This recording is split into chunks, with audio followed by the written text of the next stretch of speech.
Hey guys, this is Bunnies and Beyond, and today I'm doing Bonnie's health check. To those of you who do rabbit showmanship, you will probably recognize a lot of these steps that I'm going through doing my rabbit's health check.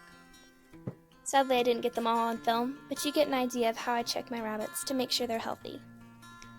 I usually start by checking their ears.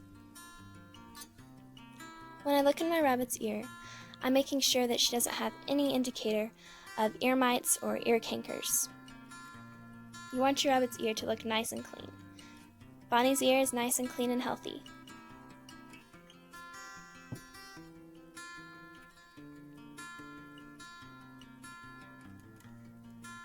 Next, I'm moving on to turning Bonnie over onto her back to check beneath her.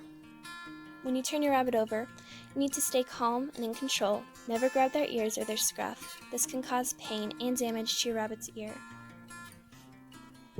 Next, I'm checking my rabbit's nose for any nasal discharge or irritation, which would be an indicator of snuffles, which is a respiratory infection.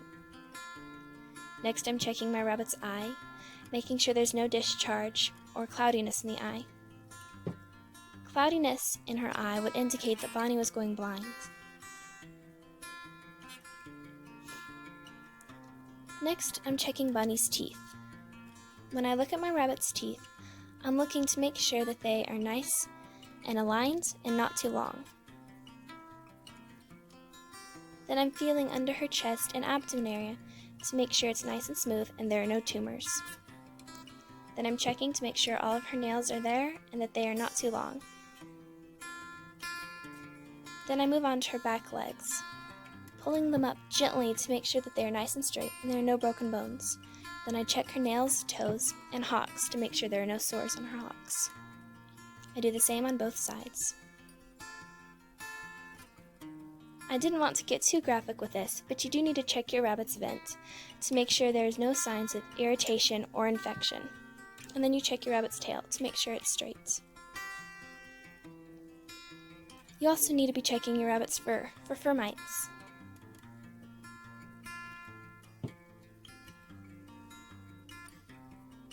It's so important that you know common illnesses and diseases in rabbits so that you can be prepared. You need to know how to prevent them, how to treat them, and when to get help from a vet. A common rabbit illness is GI stasis. It can be fatal within 6 hours. Sadly, I have run into this, and it is very scary, and you do not want to go through it.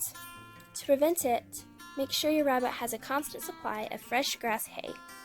Don't feed your rabbit alfalfa hay because it's too high in sugar and can cause illness. If your rabbit shows signs of GI stasis, which would be hunched in a corner, grinding its teeth, which would indicate pain, not eating, their poop balls strung together, which means they are low on fiber, then you need to contact your vet. But in the meantime, some things you can be doing to help your rabbits would be massaging their stomach gently but firmly to get their digestive system moving. You can be using a dropper to give them water. You need to do this very carefully because you don't want your rabbit to inhale it. But keeping hydrated is extremely important. When your rabbit is in pain, it will stop eating and drinking, which slows down its digestive system even more. And that is what can be fatal when their digestive system stops moving. Another fairly common illness in rabbits is snuffles. I mentioned this earlier. It's a respiratory infection, and it is very contagious, so if you have more than one rabbit, you need to isolate the infected bunny immediately. You need to have a rabbit-savvy vet on hand before you see a rabbit sick, so make sure you have one in your area.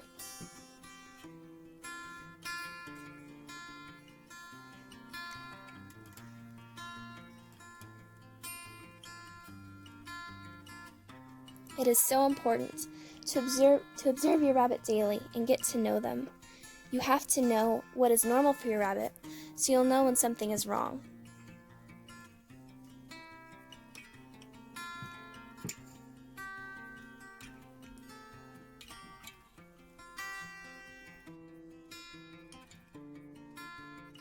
I hope this video was helpful.